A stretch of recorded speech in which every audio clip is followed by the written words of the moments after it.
Ngayong araw nga, sinugod ako ng mga pinsan ko dito sa bahay. Kahit bumabagyo, go pa rin sila. Kaya naman, mag-e-intro muna ako. Intro, pasok!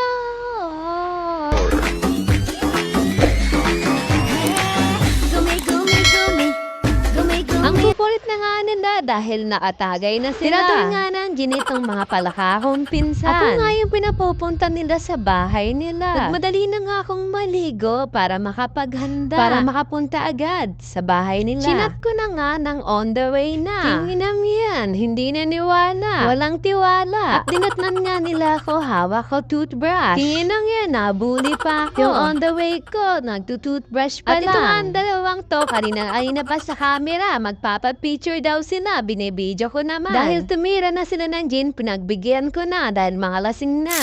Nilagyan ko na nga ng flash para mas kita ang beauty nila. O ayan, 3 capture na yan para marami kayong pamimilian. At ito ang isang nakakulay red na palaka na to ay bule. Binubuli nga sila. Matatanda na raw mga pinsan niya. At tuwan-tuwa nga siya sa galak sa mga pinagagawa niya. At nang tapos na silang magpa-picture at magbulihan, nagkayayaan na. At dahil nga pamilya kaming mga palaka, susugod na kami sa Baguio.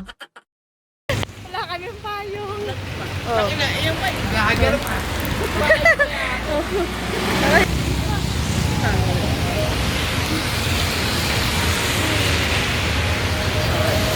Pasang truck.